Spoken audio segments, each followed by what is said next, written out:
नमस्कार दोस्तों, बायजूस आईएएस हिंदी में आप सभी का स्वागत है। आज हम आपके सामने 16 अक्टूबर 2021 के समाचार विश्लेषण प्रस्तुत कर रहे हैं, जिसमें द हिंदू अखबार से संबंधित प्रमुख आलेखों की हम समीक्षा करेंगे और उनसे संबंधित मुख्य परीक्षा के प्रश्न भी आपको प्रैक्टिस के लिए दिए जाएंगे। आज की अपनी चर्चा को प्रारंभ करने से पहले आज के हम सत्र के विषय को देख लेते हैं। पहला यहाँ पर हमारा टॉपिक होगा जम्मू कश्मीर और सुरक्षा। दूसरा, गति शक्ति राष्ट्रीय मास्टर प्लान। तीसरा, 7 नई रक्षा कंपनियों की स्थापना। चौथा, चीन और भूटान के बीच में जो समझौता हस्ताक्षर किया गया है उसके संदर्भ में। पांचवा, भारत अमेरिका आर्थिक और वित्तीय साझेदारी की जो 8वीं मंत्री स्तरीय बैठक हो रही है उसके संदर्भ में। एंडोसल्फान का निपटान करने के लिए केरल में प्रक्रियाएं जो हैं उसके संदर्भ में। और अंत में जो संबंधित हमारे आलेख हैं उनसे संबंधित मुख्य परीक्षा के जो प्रश्न हैं उनकी हम चर्चा करेंगे और उनकी संरचना पर भी विचार करेंगे। आज के अपने हम पहले टॉपिक को देखते हैं, टैकलिंग टेरर। ये हमारा आर्टिकल जीएस पेपर 2 और जीएस पेपर 3 दोनों से संबंधित है,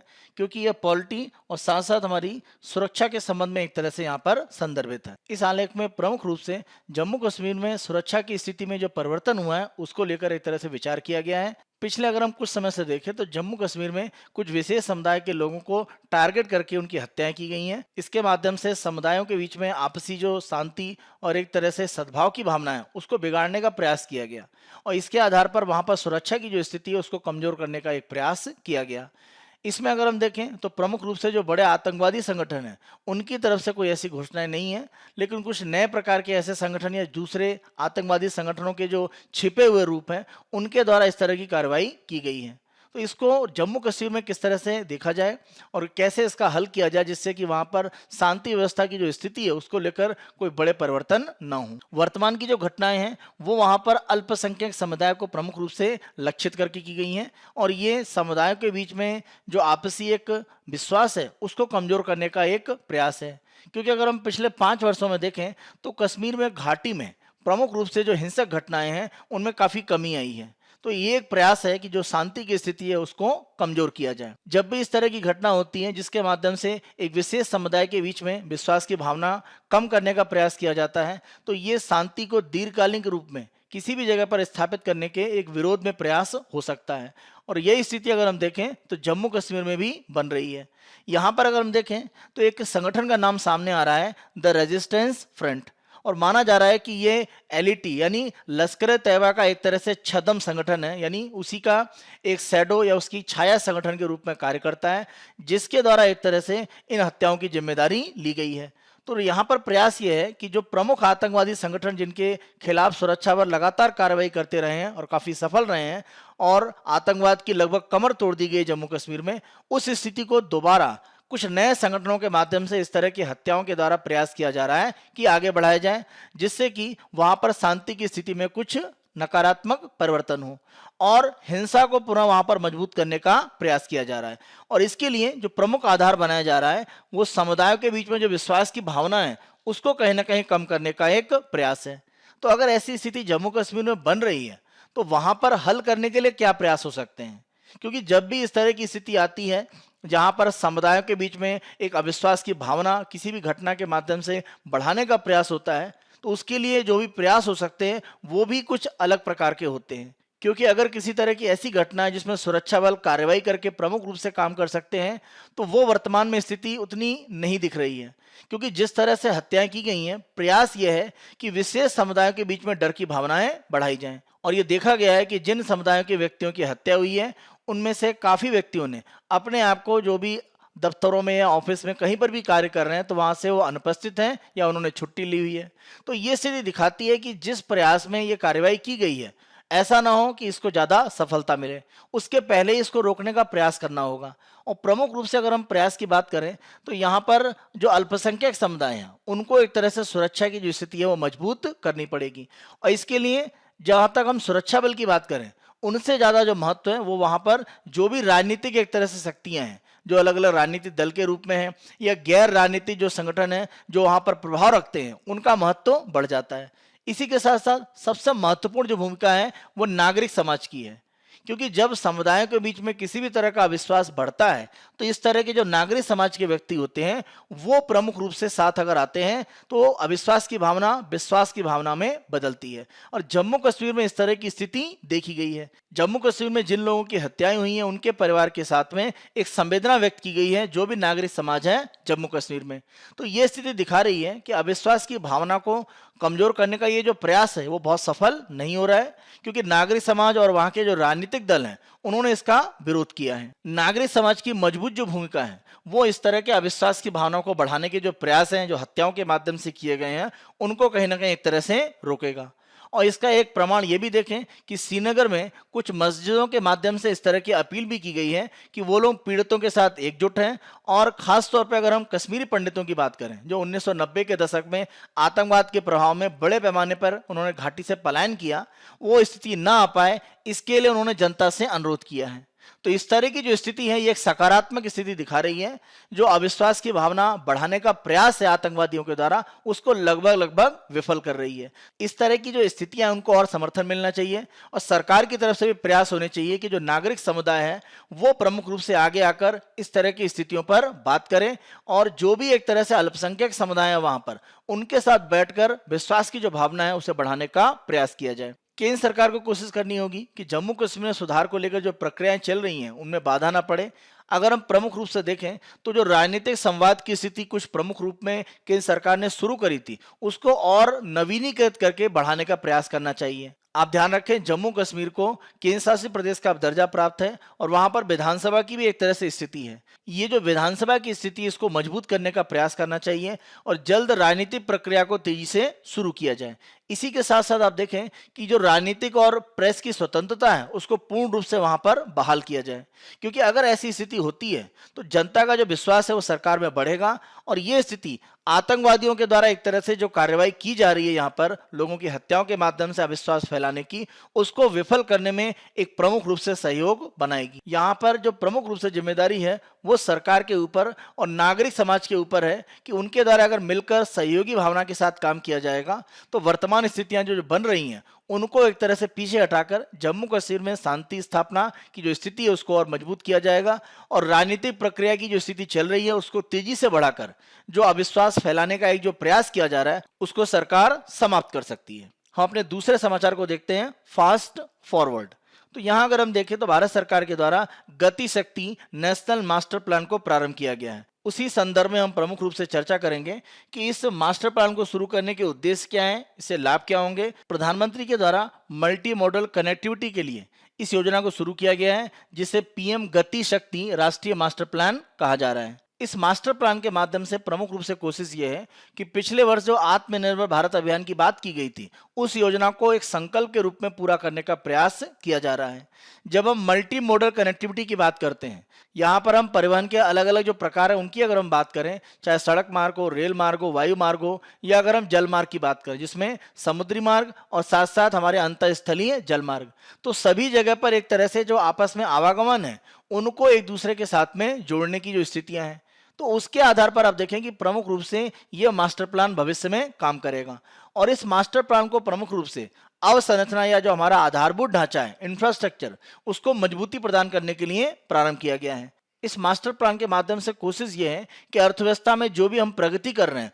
उसके लिए कार्य, जो भी हमारे संपत्ति या एसेट है, संपत्ति का मतलब जो भी हमारे पास संसाधन है आर्थिक रूप में या मानव संसाधन के रूप में, उनका सही से उपयोग करना और ये कार्य और जो संपत्ति हमारे पास है उसके उपयोग के लिए जो योजना है वो हम बनाकर अगर हम प्राथमिकता के रूप में कार्य करेंगे तो भविष्य में हम अर्थव्यवस्था में जो स्थितियां चाह रहे हैं उसको बना सकते हैं। तो ये प्रारंभिक एक कदम माना जा रहा है जिसके द्वारा अवसंरचना को मजबूती से आगे बढ़ाया जाएगा। क्योंकि जब भी हम अवसंरचना की बात करते हैं, जैसे हम अवसंरचना में सड़क निर्माण की ही बात करें, तो प्रमुख रूप से भारत के अभी भी ऐसे क्षेत्र हैं जहां पर सड़क मार्ग तो उपस्थित है लेकिन उनकी मरम्मत या उनका जो मेंटेनेंस है वो अच्छा नहीं है या पूरे वर्ष उनको सही से उपयोग नहीं किया जा सकता है। तो परिवहन अगर कमजोर होता है तो जो भी आवागमन की लागत होती है व्यापार में वो बढ़ जाती है और अगर किसी भी तरह से लागत बढ़ेगी तो आपका जो वस्तु उत्पादन है वो महंगा हो जाएगा। तो वो अर्थव्यवस्था में तो घरेलू रूप में महंगा होता ही है, हमारे निर्यात को भी महंगा बनाता है। तो कोशिश हमारी ये है कि अवसंरचना का जो भाग है उसको हम मजबूती प्रदान करें, जिससे कि वैश्विक स्तर पर हम अपनी अर्थव्यवस्था को आगे बढ़ाने के लिए जो प्रयास कर रहे हैं उसको हम मजबूत कर पाए। किसी भी देश की अर्थव्यवस्था में अगर बुनियादी ढांचे को हम मजबूत कर रहे हैं तो इसके एक तरह से क्या मायने होते हैं, क्या इसके एक तरह से लाभ हैं, क्योंकि हम बुनियादी ढांचे को ही एक तरह से मजबूत करने के लिए इस मास्टर प्लान को शुरू कर रहे हैं। तो बुनियादी ढांचे के आप ध्यान रखें कि अर्थव्यवस्था पर ये एक तरह से गुणक प्रभाव डालता है, यानी अगर आप बुनियादी ढांचे में कुछ कार्य करते हैं तो इसका प्रभाव कई गुना अर्थव्यवस्था पर पड़ता है। इसे हम एक तरह से गुणक प्रभाव कहते हैं। बुनियादी ढांचा जब हम मजबूत करते हैं तो इसका मतलब केवल श्रम एक तरह से बढ़ता है या निर्माण सामग्री की मांग बढ़ती है, ये कार्य तो होता ही है। उसी के साथ साथ देखें कि अर्थव्यवस्था के अन्य भागों पर भी एक तरह से प्रभाव पड़ता है, क्योंकि जब हम बात करते हैं कनेक्टिविटी, यानी एक तरह से जो भी आपस में संपर्क है वो मजबूत होता है। तो ये जो संपर्क एक तरह से अर्थव्यवस्था में मजबूत होता है, इसके प्रभाव अर्थव्यवस्था के अन्य भागों पर भी पड़ते हैं। तो इसीलिए बुनियादी ढांचे पर काम करने का मतलब केवल रोजगार उत्पन्न करना या मांग उत्पन्न करना नहीं है, यह अर्थव्यवस्था के अलग अलग भागों में स्थितियों को भविष्य के लिए मजबूती प्रदान करता है। इसी के साथ साथ अगर बुनियादी ढांचा मजबूत होता है, खासतौर से अगर हम परिवहन की बात करें, जैसे मान लीजिए दो शहर हैं ए और बी, इनके बीच में अगर परिवहन अच्छा है तो इनके बीच में चाहे हम सामान की बात करें, जो वस्तु एक जगह से दूसरी जगह लाई और ले जाई जाती है, या कच्चे माल को या बने हुए माल की बात करें, या अगर हम लोगों की बात करें, तो चाहे श्रम के रूप में हो या बने हुए उत्पाद के रूप में या कच्चे माल के रूप में है, आवागमन की जो स्थिति है वो मजबूत होती है। और अगर ऐसा होता है तो इसका प्रमुख रूप से लाभ ये होता है कि अर्थव्यवस्था में रसद, जिसको हम लॉजिस्टिक्स कहते हैं, उसकी एक तरह से लागत घट जाती है। अगर आपने परिवहन के साधन को तेज कर दिया तो परिवहन पर जो व्यय होता है वो घट जाता है और वो लागत को कम करता है। और ऐसी स्थिति में जब रसद हमारी या लॉजिस्टिक्स हमारा खर्च कम करता है तो इसका प्रभाव ये होता है कि उत्पादन हमारे कम लागत के होते हैं और वो कंपनियों को उत्पादन में ज्यादा लाभ देते हैं और देश की अर्थव्यवस्था में लाभ की स्थिति बढ़ती है। आप ध्यान रखें, रसद या लॉजिस्टिक्स को मजबूत करने के लिए भारत सरकार के द्वारा एक राष्ट्रीय लॉजिस्टिक्स नीति भी जल्द लाने का प्रयास है। जैसा हमने ऊपर अभी चर्चा करी कि बुनियादी ढांचे की जब हम बात करते हैं तो यह अर्थव्यवस्था पर गुणक प्रभाव लाता है। तो यहाँ पर एक अनुसंधान भारतीय रिजर्व बैंक और national institute of public finance and policy के द्वारा किया गया है। उनका मानना यह है कि ये जो गुणक है ये 2.5 से लेकर 3.5 एक तरह से गुणक के रूप में होता है, यानी 2.5 से लेकर 3.5 गुने तक हो सकता है। इसका अर्थ ये हुआ कि अगर बुनियादी ढांचे के निर्माण पर सरकार के द्वारा मान लीजिए 1 रुपए खर्च किया जाता है तो प्रत्येक रुपए के लिए जो जीडीपी है उसमें 2.5 से लेकर 3.5 रुपए का लाभ होता है। यानी अगर आप बुनियादी ढांचे पर 1 रुपए खर्च कर रहे हैं तो इसका प्रभाव यह है कि आप जीडीपी में 2.5 रुपए से लेकर 3.5 रुपए की एक तरह से वृद्धि कर पाते हैं और यह काफी बड़ी वृद्धि है। यानी अगर आपके द्वारा 1 लाख रुपए खर्च किया जा रहा है आधारभूत ढांचे पर तो यह जीडीपी में लगभग 2.5 लाख से 3 लाख रुपए उत्पन्न करेगा और यह स्थिति जीडीपी को बढ़ाने में काफी मदद करती है। इसी आधार पर बुनियादी ढांचे को सबसे मजबूत एक तरह से करने का किसी भी अर्थव्यवस्था में प्रयास किया जाता है और इसी रूप में ये जो मास्टर प्लान सरकार के द्वारा शुरू किया गया है उसका प्रयास है। अगर हम इसी गुणक की बात करें तो माना यह जाता है कि अर्थव्यवस्था में जब संकुचन होता है, जैसा अगर हम देखें कि हमारी अर्थव्यवस्था में 2020-21 में अगर हम जीडीपी की बात करें तो 7% से ज्यादा गिरावट आई है। तो जब अर्थव्यवस्था में गिरावट होती है तो माना यह जाता है कि ये जो गुणक होता है इसका प्रभाव और बढ़ जाता है। यानी हमने 2.5 से जो 3.5 गुना की बात करी ये और बढ़ सकता है। कब? जब देश की अर्थव्यवस्था में संकुचन या एक तरह से गिरावट रहती है। तो अर्थव्यवस्था अगर कमजोर हो रही है, उसमें गिरावट आ रही है, संकुचन हो रहा है, कमी हो रही है, तो हमारे द्वारा अगर बुनियादी ढांचे पर व्यय किया जाता है जैसा सरकार कर भी रही है तो उसका प्रभाव यह होगा कि हमारी अर्थव्यवस्था में जो जीडीपी जुड़ेगी वो कई गुना और ज्यादा जुड़ेगी, जो सामान्य स्थिति में होता था उससे ज्यादा। यानी 2.5 से जो 3.5 गुना वृद्धि की बात थी वो बढ़ सकता है। तो ये हमारे लिए आवश्यक है क्योंकि हम वर्तमान में अपनी अर्थव्यवस्था को रिकवर करने या कोविड काल से पहले की जो देश की अर्थव्यवस्था की स्थिति है उसको प्राप्त करने का प्रयास कर रहे हैं। इसका एक प्रभाव यह भी माना जाता है कि जब अर्थव्यवस्था में संकुचन की स्थिति है, यानी अर्थव्यवस्था में निवेश की संभावनाएं अच्छी नहीं है, रिटर्न अच्छे नहीं मिलते हैं, ऐसी स्थिति में अगर देश की सरकार के द्वारा बुनियादी ढांचे पर व्यय किया जाता है तो इसका प्रभाव यह होता है कि सरकार अगर निवेश करती है तो जो भी एक तरह से निवेश आ रहा होता है अर्थव्यवस्था में, खासतौर से अगर हम बात करें निजी निवेश, तो उसकी स्थिति और बढ़ जाती है। तो निजी निवेश अर्थव्यवस्था में और बढ़ता है। इसीलिए कहा जाता है कि अगर सार्वजनिक रूप से सरकारें निवेश करती हैं अर्थव्यवस्था पर समय रहते और लक्षित रूप में, जिन क्षेत्रों को वो टारगेट कर रही हैं वहां अगर निवेश करती रहती हैं तो उसका प्रभाव ये होता है कि अर्थव्यवस्था में जो निजी निवेश है वो क्राउड इन हो जाता है। क्राउड इन मतलब निवेश का आना, क्राउड आउट का मतलब निवेश का बाहर जाना। क्योंकि अगर सरकार अर्थव्यवस्था में निवेश कर रही है तो एक अनुमान ये लगता है कि जो निजी निवेश है उसके लिए जगह नहीं बचती है और वो बाहर हटेगा। लेकिन आप ध्यान रखें, भारत में ऐसी स्थिति नहीं है। भारत में क्राउड इन की स्थिति है, यानी भारत में निवेश बढ़ा है निजी क्षेत्र की। अगर हम बात करें, अगर हम 20-21 का आंकड़ा देखें तो चाहे हम प्रत्यक्ष विदेशी निवेश यानी एफडीआई की बात करें या अगर हम बात करें एफपीआई फॉरेन पोर्टफोलियो निवेश की, विदेशी पोर्टफोलियो निवेश, दोनों में एक तरह से जो निवेश है वो भारत में 20-21 में काफी बढ़ा है। तो ये दिखा रहा है कि सरकार के द्वारा सार्वजनिक निवेश खासतौर पर बुनियादी ढांचे में करने के कारण प्रमुख रूप से जो निजी निवेश है वो अर्थव्यवस्था में बढ़ा है। यानी क्राउड आउट नहीं, हमारे यहाँ क्राउड इन की स्थिति हुई है अगर हम निजी निवेश की बात करें। तो ये भी बुनियादी ढांचे में सरकार का जो निवेश हो रहा है उसका एक लाभ दिखाई पड़ता है। देश की अर्थव्यवस्था में जब हम व्यय की बात करते हैं तो दो प्रमुख व्यय होते हैं। पूंजीगत एक व्यय होता है और दूसरा व्यय कहलाता है राजस्व। राजस्व व्यय की अगर हम बात करें तो यह अर्थव्यवस्था में किसी तरह की आर्थिक क्रिया सामान्यतः नहीं करता है। जैसे हम सब्सिडी की बात करें, सरकार जो सब्सिडी पर खर्च कर रही है या सरकार के द्वारा जो ब्याज दिया जा रहा है, तो ये एक तरह से क्या है, राजस्व व्यय है। जब हम बात करते हैं पूंजीगत व्यय, तो पूंजीगत व्यय का मतलब होता है कि ये देश में अगर किसी भी तरह से, चाहे केंद्र सरकार हो चाहे राज्य सरकार, उनके द्वारा अगर व्यय किया जाता है तो ये देश में आर्थिक क्रिया को बढ़ाते हैं। जैसे आधारभूत ढांचे पर व्यय करना, सड़क मार्ग, रेल मार्ग, या अगर हम बंदरगाहों की बात करें या वायु मार्ग को और ज्यादा विकसित करने के लिए अगर प्रयास होते हैं, सरकार व्यय करती है, तो ये एक तरह से क्या है, नई आर्थिक क्रियाओं को बढ़ावा देगा। तो माना यह जाता है कि देश की अर्थव्यवस्था में जीडीपी का जो व्यय किया जा रहा है, अगर पूंजीगत व्यय को बढ़ाया जाता है, ये प्रमुख रूप से अगर हम देखें तो बुनियादी ढांचे में ही जाता है और इसका प्रभाव ये होता है कि अर्थव्यवस्था आगे बढ़ती है। लेकिन इस तरह का जो पूंजीगत व्यय है जो आर्थिक क्रियाओं को बढ़ावा देता है, वो केंद्र और राज्य दोनों के स्तर पर एक तरह से बढ़ाने की आवश्यकता है। भारत सरकार के द्वारा ये जो गति शक्ति मास्टर प्लान शुरू किया गया है, इसका उद्देश्य यह है कि ये तकनीकी आधारित एक तरह का प्रशासनिक तंत्र है जिसमें सूचना प्रौद्योगिकी, उपग्रह मानचित्रण और डाटा टूल यानी जो भी हमारे पास आंकड़े हैं उनका एक तरह से उपयोग करके प्रमुख रूप से रेलवे, सड़कों और बंदरगाहों सहित 16 अलग अलग जो मंत्रालय हैं उनको एकीकृत किया गया है। यानी अगर हम देखें तो भारत सरकार के अलग अलग जो 16 मंत्रालय हैं उनको एक प्लेटफॉर्म पर लाया गया है, जिससे कि भारत में प्रमुख रूप से आधारभूत ढांचे को बनाने की जो परियोजनाएं हैं उनकी मंजूरी, अन्य प्रकार की प्रक्रियाएं आसान की जा सकें और ये अर्थव्यवस्था में एक बड़े परिवर्तन आधारभूत ढांचे के रूप में ला सकते हैं। ये जो मास्टर प्लान भारत सरकार के द्वारा शुरू किया गया है उसका उद्देश्य यह है कि राष्ट्रीय अवसंरचना पाइपलाइन के लिए एक जो एकीकरण बिंदु है उसके रूप में एक विकास किया जाए योजना का। तो इस मास्टर प्लान के माध्यम से राष्ट्रीय अवसंरचना पाइपलाइन की जो अलग अलग घटनाएं हो रही हैं उनको एकीकृत करके एक जगह पर लाया जाएगा। इस मास्टर प्लान के माध्यम से एक ये भी प्रयास है कि जब हम बात करते हैं परिवहन की, खासतौर से माल ढुलाई की अगर हम बात करें, तो वहां पर रेलवे के जो योगदान है उसको बढ़ाने की स्थिति है। क्योंकि जब हम बात करते हैं सड़क परिवहन की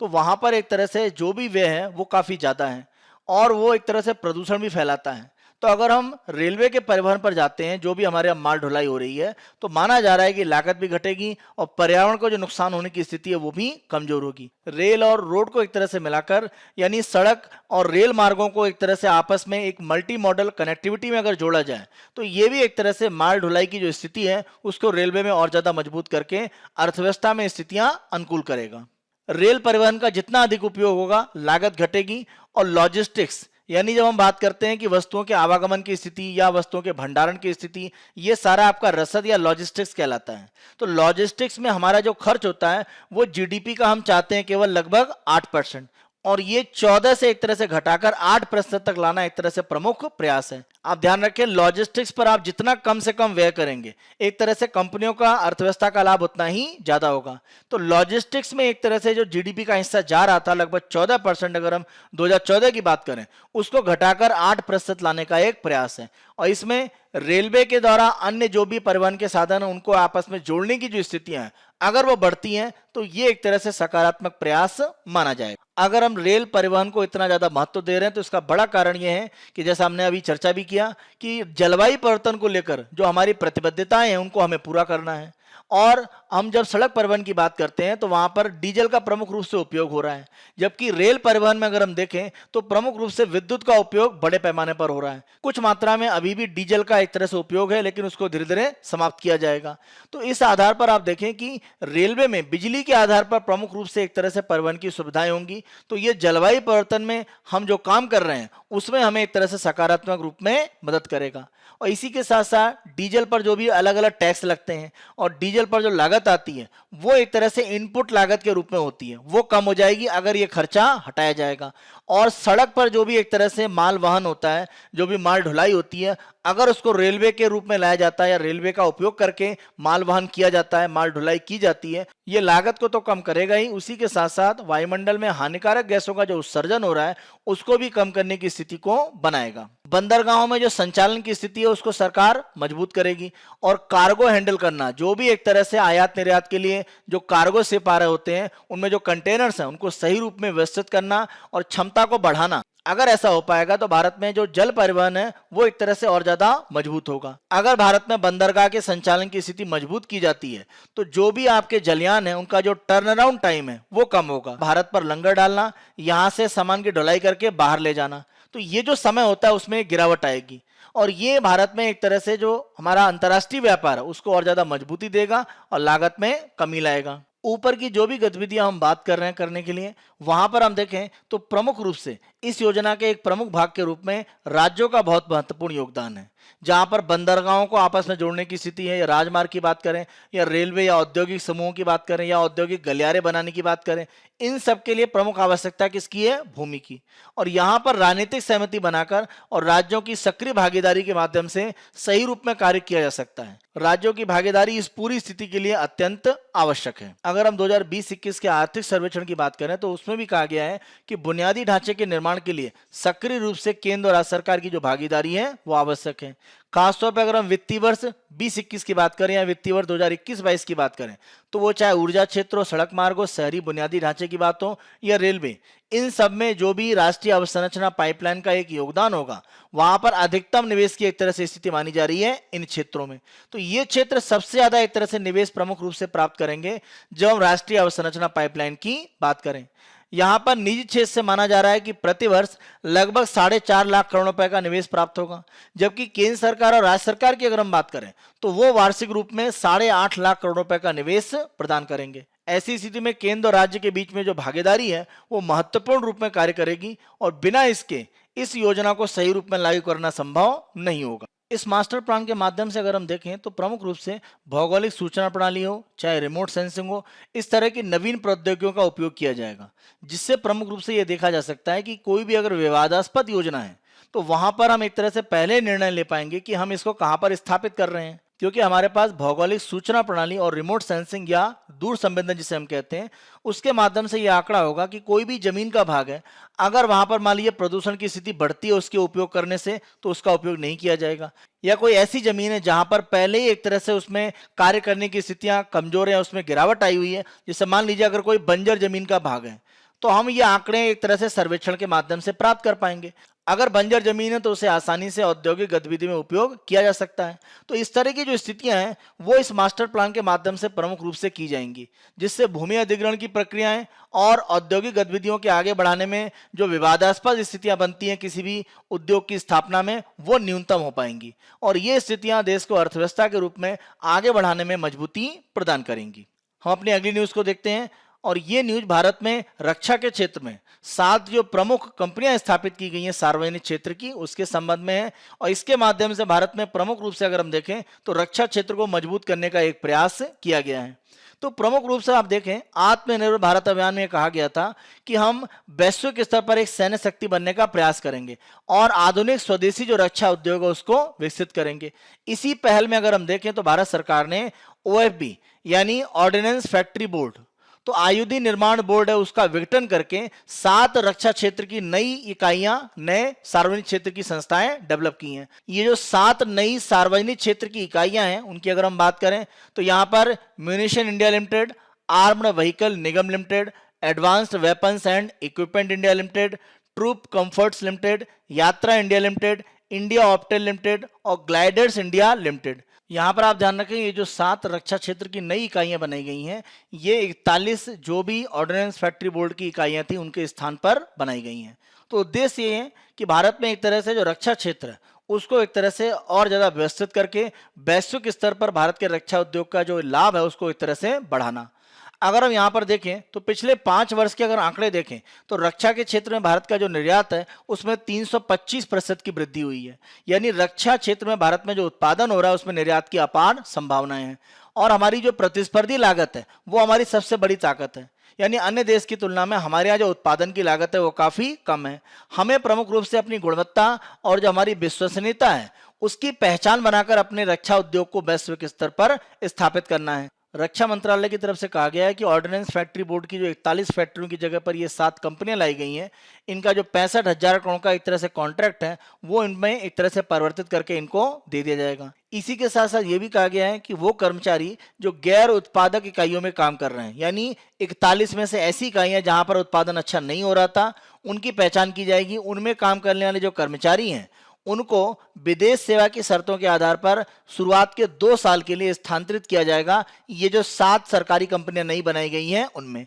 और बाद में उनमें काम करने की जो शर्तें हैं उसको लेकर एक विचार किया जाएगा। तो गैर उत्पादन इकाइयों के लिए व्यवस्था की गई है। अन्य प्रकार की जो उत्पादन इकाइयां हैं जिनको नई कंपनी में बदला गया है उनके कर्मचारी इससे सीधे संबंधित किए जाएंगे। ऑर्डिनेंस फैक्ट्री बोर्ड के काम करने की जो स्थिति है उससे भारत में रक्षा क्षेत्र में एक अच्छा बुनियादी ढांचा बना हुआ है, और जो भी उसमें एक तरह से श्रम काम कर रहा है वो एक तरह से कुशल जनशक्ति है। तो उसका उपयोग अगर सही रूप में किया जाए तो ये भारत के रक्षा उद्योग को आगे बढ़ा सकता है। क्योंकि सरकार का मानना है कि लागत यहाँ पर ज़्यादा थी और गुणवत्ता जैसी आवश्यकता थी उस तरह की नहीं बन रही थी, और हमारी सशस्त्र बलों के द्वारा जो एक तरह से उत्पाद को माना गया कि लागत ज़्यादा है और गुणवत्ता अच्छी नहीं है, तो वो स्थितियां दूर करने की आवश्यकता है। क्योंकि हमारे पास जो बुनियादी ढांचा है रक्षा क्षेत्र में उत्पादन के लिए और जो हमारे पास कुशल श्रम है उसका हम सही रूप में उपयोग कर सकते हैं। इसीलिए ये 7 नई कंपनियां गठित की गई हैं। उद्देश्य जो वर्तमान की कमियां हैं, यानी लागत का ज्यादा होना या गुणवत्ता का नहीं होना, उनको दूर करके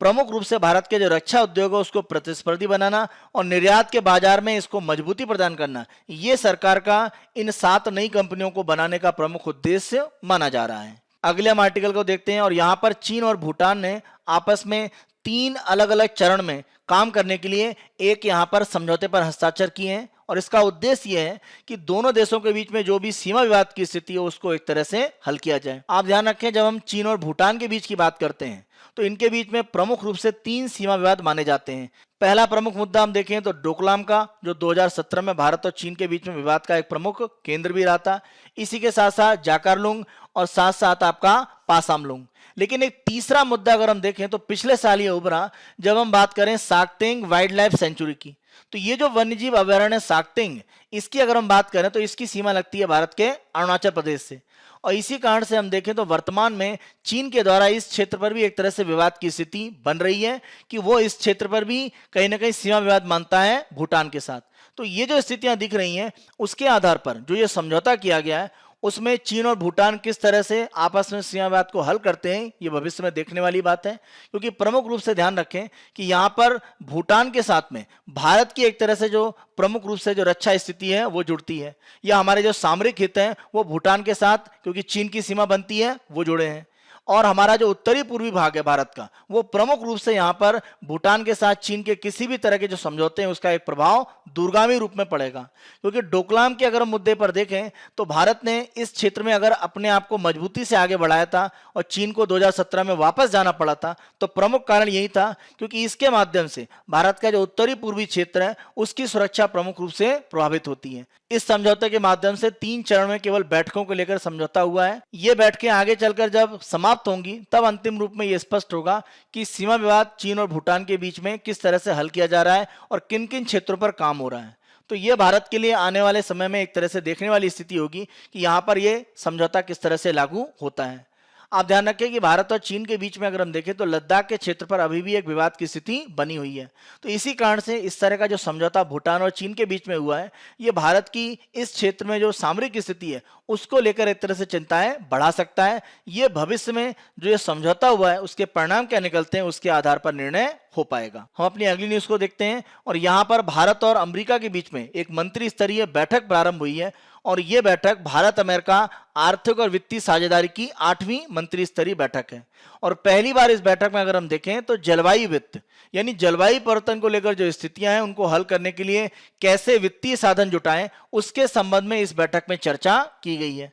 आप ध्यान रखें, इसी महीने के अंत में ग्लासगो में संयुक्त राष्ट्र जलवायु परिवर्तन का जो सम्मेलन यानी कोप 26 यानी कॉन्फ्रेंस ऑफ पार्टीज 26, इसकी जो 26वीं बैठक है वो आयोजित होने वाली है। इसके पहले ही भारत ये चाहता है कि 100 अरब डॉलर प्रति वर्ष देने के लिए जो एक तरह से प्रतिबद्धता बताई थी विकसित देशों ने, जो पेरिस समझौते में प्रमुख रूप से कहा गया था, उसको पूरा किया जाए। विकसित देशों के द्वारा प्रतिवर्ष 100 अरब डॉलर जो उपलब्ध कराने की बात थी, जिससे कि जलवायु परिवर्तन को लेकर जो भी परिवर्तन करने हैं विकासशील देशों में प्रमुख रूप से, वहां पर एक तरह से वित्तीय सुविधाएं दी जा सके। क्योंकि जैसे आप तापी ऊर्जा से मान लीजिए सौर ऊर्जा या पवन ऊर्जा पर जा रहे हैं तो आपको वित्त एक तरह से चाहिए, इसके लिए आपको धन की आवश्यकता है। तो वो यहां पर विकसित देशों ने एक वादा किया था कि वो प्रत्येक वर्ष 100 अरब डॉलर्स को उपलब्ध कराएंगे। तो ये एक तरह से भारत के द्वारा मजबूती से कहा जा रहा है कि इस तरह की जो धन है उसको उपलब्ध कराया जाए, जिससे कि जलवायु परिवर्तन की जो स्थितियां हैं उन पर काम करने के लिए प्रयास तेज किए जा सके। वैश्विक स्तर पर जलवायु परिवर्तन को रोकने के लिए जो भी जलवायु लक्ष्य रखे गए हैं उनमें प्राप्त करने में आप देखें जलवायु वित्त की सबसे बड़ी भूमिका है। इस प्रकार की वित्तीय सहायता उपलब्ध कराने के लिए विकसित देशों के द्वारा जो वादा किया गया था उसको निभाने की आवश्यकता है, तभी जलवायु परिवर्तन को रोकने के लिए जो लक्ष्य रखे गए हैं उन पर काम किया जा सकता है। अगर हम भारत और अमेरिका की बात करें तो भारत और अमेरिका जलवायु और स्वच्छ ऊर्जा एजेंडा 2030 की साझेदारी के तहत दोनों देशों के द्वारा क्लाइमेट एक्शन यानी जलवायु परिवर्तन पर काम करने और फाइनेंस मोबिलाइजेशन यानी वित्तीय सुविधाओं को एकत्र करने के लिए आपस में एक साथ काम किया जा रहा है। इसके लिए दोनों देशों के जो वित्त मंत्रालय हैं वो प्रमुख रूप से काम कर रहे हैं, जिससे कि जलवायु परिवर्तन को नियंत्रित करने के लिए जो वित्तीय सहायता की आवश्यकता है उसको सही रूप में एक तरह से उपलब्ध कराया जाए। और तभी अगर हम देखें तो वैश्विक स्तर पर जलवायु परिवर्तन को नियंत्रित करने के लिए कार्य किए जा सकते हैं। आज के अपने अंतिम यहाँ पर आर्टिकल को देखते हैं, return endosulfan to company for disposal. आप ध्यान रखें कि जब हम बात करते हैं एंडोसल्फान की तो इसका प्रमुख रूप से जो उपयोग है वो भारत में अगर हम दक्षिणी राज्यों में देखें तो केरल में बड़े पैमाने पर होता था, खासतौर से काजू, कपास, चाय, धान, फल और अन्य प्रकार की फसलों पर। तो इसका जो एक तरह से नकारात्मक प्रभाव लोगों के स्वास्थ्य पर दिखा, इसी कारण से 2011 में अगर हम देखें तो सुप्रीम कोर्ट ने इसके उत्पादन और वितरण पर प्रतिबंध लगा दिया था। इसका दुष्परिणाम अगर हम देखें तो न्यूरोटॉक्सिसिटी के रूप में रहता है, यानी हमारा एक तरह से जो तंत्रिका तंत्र है उस पर यह नकारात्मक प्रभाव डालता है, शारीरिक विकृति ला सकता है या विषाक्तता या जहर के रूप में शरीर में काम करता है। तो ये जो दुष्परिणाम है इसी कारण से इसको बंद किया गया। एंडोसल्फान का प्रमुख रूप से जो नकारात्मक प्रभाव है वो नवजात शिशुओं पर पड़ता है, जो शारीरिक विकृति तथा अन्य प्रकार की जो स्वास्थ्य समस्याएं होती हैं उनके रूप में देखा जाता है। इस आर्टिकल के माध्यम से ये कहा गया है कि केरल में ये विरोध किया जा रहा है कि जो भी एंडोसल्फान है उसको एक तरह से जिस कंपनी के द्वारा उत्पादन किया गया है वहीं पर एक तरह से रखा जाए और उसी के द्वारा इसका डिस्पोजल या अंतिम रूप में इसकी समाप्ति की जाए। इसकी समाप्ति करने के लिए कहीं पर भंडारण करना या अन्य प्रकार से जो प्रक्रियाएं अपनाई जा रही हैं उसका विरोध किया जा रहा है, क्योंकि माना जा रहा है कि एंडोसल्फान जो भी इस तरह से कहीं पर गोडाउन में इकट्ठा करके रखा गया है उसका एक नकारात्मक प्रभाव पड़ सकता है अन्य जगहों पर। तो ये माना जा रहा है कि जो भी एंडोसल्फान को नष्ट करने के लिए रखा गया है केरल में, उसको जिस कंपनी ने उत्पादन किया है उसी के पास एक तरह से स्टॉक दिए जाएं और वही इसको अंतिम रूप में समाप्त करें। तो इसके लेकर एक विवाद हो रहा है कि एंडोसल्फान को जो बचा हुआ है उसको समाप्त कैसे किया जाए, कंपनी करेगी या जहां पर गोडाउन है वहीं पर इसको समाप्त किया जाए। यहाँ पर कुछ लोगों का मानना है कि एंडोसल्फान वर्तमान में जहां पर भंडार करके रखा गया है वहीं पर उसको अगर मान लीजिए समाप्त किया जाता है या उसको किसी भी तरह से निष्क्रिय किया जाता है तो उसका जो दुष्परिणाम है वो एक तरह से हो सकता है। तो इसीलिए इसका विरोध किया जा रहा है और ये भी कहा जा रहा है कि एंडोसल्फान के कारण जिन लोगों के स्वास्थ्य पर प्रभाव पड़ा है उनको अभी तक पूर्ण रूप से मुआवजा नहीं मिला है। तो ऐसी स्थिति में अगर ये काम किया जाता है और अन्य लोग इससे प्रभावित होते हैं तो ये स्थिति स्वीकार्य नहीं है, क्योंकि सुप्रीम कोर्ट के ऑर्डर से 2011 से इसका जो उपयोग और एक तरह से जो वितरण है वो पूर्ण रूप से प्रतिबंधित है। हमारी चर्चा के आधार पर हम मुख्य परीक्षा के प्रश्न देखते हैं और उनकी जो संरचना है उस पर भी हम चर्चा करेंगे। पहला प्रश्न देखते हैं, हाल ही में जम्मू कश्मीर में हिंसा में तेजी आई है और नागरिकों की लक्षित हत्याएं चिंता का एक प्रमुख कारण बनकर उभरी हैं। इस संदर्भ में स्थिति को नियंत्रित करने के लिए आप भविष्य में कौन सी कार्रवाई सुझाव देंगे? 250 शब्दों में 15 अंकों का प्रश्न है, इसे आप लिखने का प्रयास कीजिएगा। उत्तर संरचना देखिए, भूमिका में आपको तात्कालिक जो स्थिति है वो बताना होगा, मुख्य भाग में सुरक्षा में अभाव के जो प्रभाव है वो क्या हो सकते हैं और इसको दूर करने के लिए क्या क्या उपाय हो सकते हैं, जिसमें सामुदायिक भागीदारी जो प्रमुख रूप से हमने चर्चा करी उसको आपको बताने की आवश्यकता है। निष्कर्ष में आप बता सकते हैं सुरक्षा की मजबूत स्थिति शांति और आर्थिक विकास के लिए आवश्यक है। दूसरा प्रश्न हम देखते हैं, गति शक्ति राष्ट्रीय मास्टर प्लान की सफलता केंद्र और राज्यों के बीच सहयोग की सीमा पर निर्भर है, चर्चा करें। 250 शब्दों में 15 अंकों का प्रश्न है। इसकी उत्तर संरचना हम देखते हैं। भूमिका में आपको योजना के जो उद्देश्य हैं वो बताने होंगे। साथ साथ जब हम मुख्य भाग की बात करेंगे तो योजना प्रारंभ करने के कारण क्या है, अर्थव्यवस्था पर क्या प्रभाव पड़ेगा और राज्यों की भूमिका का महत्व क्या है, जो हमने चर्चा करी है उसके आधार पर आप बताएंगे। निष्कर्ष में आप बता सकते हैं केंद्र राज्य का सहयोग अगर मजबूत रूप में होता है तो इस योजना का जो प्रभाव है वो व्यापक रूप में हो पाएगा। ये निष्कर्ष के रूप में आप बता सकते हैं। ये हमारा 16 अक्टूबर 2021 का समाचार विश्लेषण था। आने वाले दिनों में अन्य दिनों के समाचार विश्लेषण हम आपको इसी तरह से उपलब्ध कराते रहेंगे। बायजूस आईएएस हिंदी को आप बहुत पसंद कर रहे हैं। अधिक से अधिक संख्या में लाइक, शेयर और सब्सक्राइब करना ना भूलें। धन्यवाद।